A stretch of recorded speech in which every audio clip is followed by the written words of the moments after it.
Yeah, heartfelt. I mean, you look back at all the years playing Cincinnati and the Big East days, and that physicality that they play with. I mean, it reminds me of those old Big East rivalries. So it was certainly a huge challenge with us in terms of as well as they rebounded to come out of here with a victory. And all that being said, they got 18 offensive rebounds. So. Down the stretch, we're down 10. I think it's probably the first time all year we've had a double-digit deficit and had enough resolve and enough resilience and enough poise to make that comeback and get a victory. So credit to our guys for staying in it and staying positive and grinding one possession out at a time to get us the victory. It looked like we had a 12-0 run from the 6:29 mark to the 1:47 mark. So. Those are critical stops that we had to get, and we had to get production on the other end, and we found a way to kind of grind each possession out to find a way to get a win. Do you think you could get that out of Jesse this quickly, and did you see his confidence sort of developing over the course of the game? Yeah, you could see it, probably early. His confidence was probably tailing on me early because the free throws, weren't falling for him early, and, that's going to be a frustration with him, getting completely healed. But I tried to instill some confidence in him. Like we're not playing any different. We're going to play aggressive and play to win. And if you end up at the line, we'll live. And so he had all the confidence in the world. And from there on out, and 25 and 10, it's a difference maker having Jesse out on the floor. I can imagine being out, with a rebounding team like that, not having Jesse. So. But with the way he can rim run and the threat of a rim run, it really is going to open up everybody on the floor and should be able to play inside out, kind of the way I envisioned playing from the beginning. Cincinnati scores 5 points in the last about 6:30 of the game. What did you guys step up defensively? Maybe what did you see Cincinnati not doing so well that led to that? I don't know if we did much different. They made some shots there for a stretch and just kind of cooled off. Day Thomas came in here and hit 3 threes. It's kind of uncharacteristic of him, but credit to him making big shots there in that stretch to put them up 10. But we didn't do anything different. I think they did more than anything. They just kind of cooled off and basketball is a funny game. You get that 10-point lead and it gets cut. It's a huge swing in momentum and confidence when that starts to dwindle a little bit.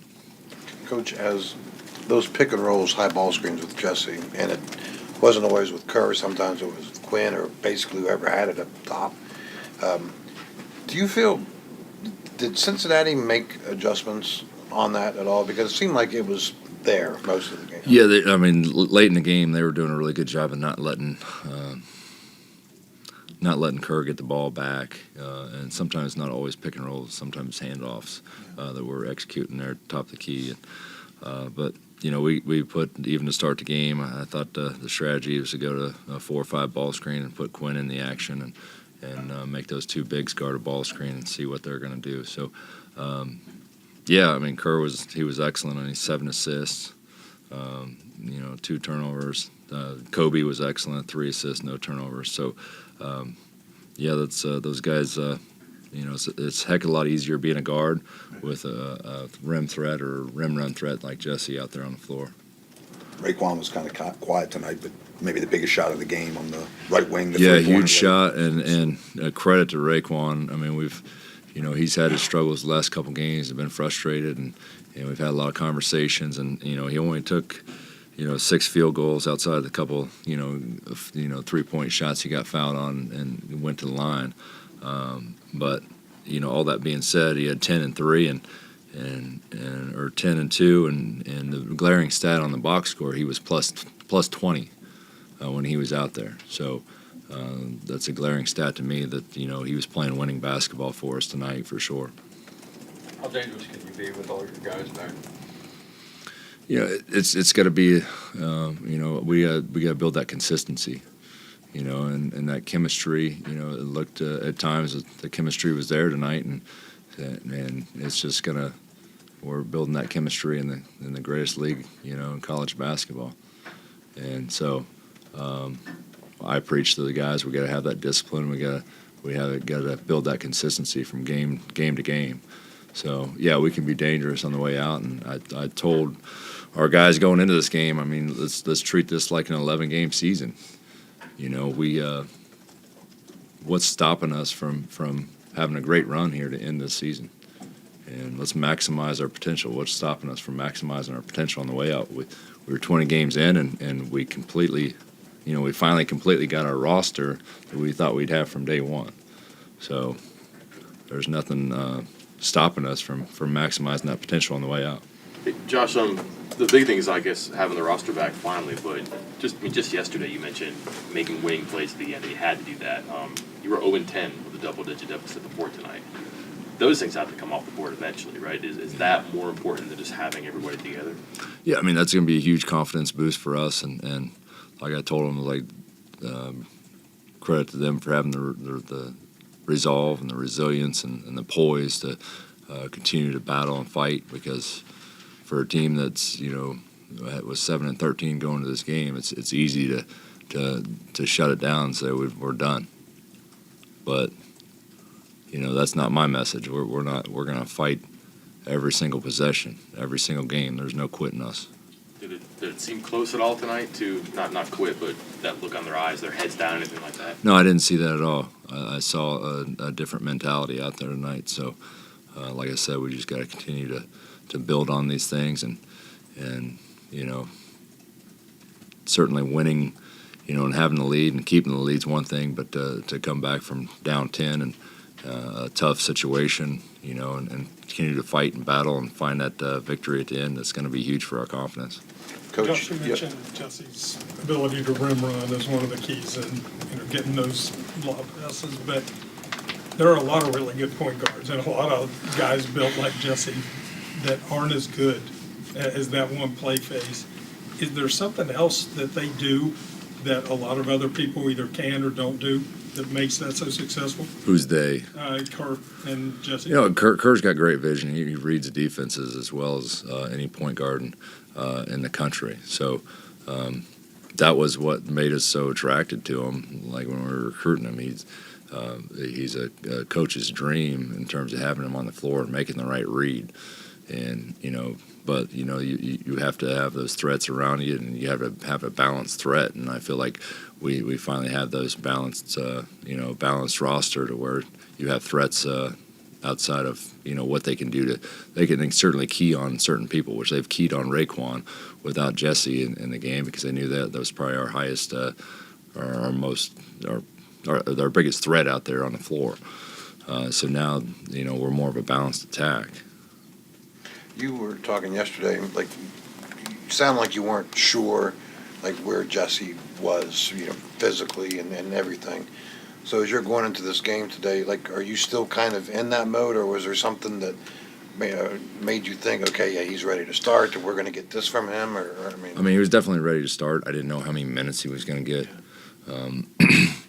You could see a couple times like he just didn't have that game conditioning, but it was a heck of a lot better than what we saw, in Stillwater. So, he gave us nearly 10 more minutes than he did the other night, and he looked like a lot fresher center than I saw against Oklahoma State. So we're definitely going in the right direction fast with him. It was unfortunate injury there late, but I think that helped us to get our bearings under us and get our wind and kind of regroup during that stretch there late in the game as well. was there a point or a moment tonight where you thought, okay, we've got Jesse back now? There's a couple of them, yeah. Certainly, put a little twinkle in my eye to see that combination. So it certainly makes things easier on me as a coach to have those threats. Kobe got a lot of run the second half. So, defense, what was it that you liked about him that you decided to keep with him? I've talked about it a lot before in terms of having Noah run the point, and Kobe can do the same thing. And Kobe's is one of our best defenders, so having him out there and showing up some of our defense, but also understanding he can take care of the ball. I mean, 3 assists, no turnovers, 5 rebounds. Defensive rebounds is a huge issue here, and if I got a guard with his size that can go out there and grab 5 boards, that's definitely going to be beneficial in a game like this. What did it mean to outscore them in the paint? That's huge. It's huge. We haven't outscored a lot of teams in the paint here of recent. I don't know when the last time we did.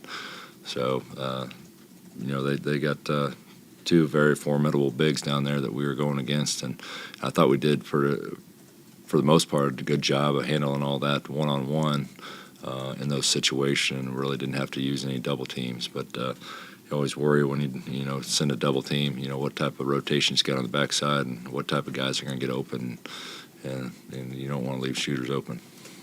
Josh, one more on Kirk. Can you just take me through the end of the first half with the foul to give that kind of stopped them on a drive and didn't hurt the line, and then I guess before that the decision he makes in the bounce pass to a Cook is. Yeah, there were several situations, like even in the first half, where we had guys down on the floor, and we were definitely at a disadvantage, with them coming downhill, that we didn't utilize that foul to give.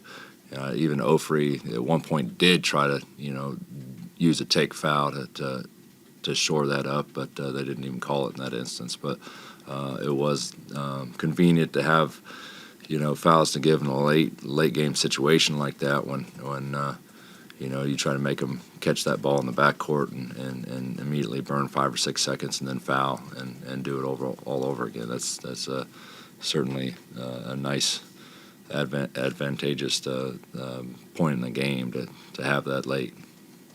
End of the first half though too. Yeah. And then the timeout, kind of exactly as you drew it up, I guess. The bounce pass, the dunk.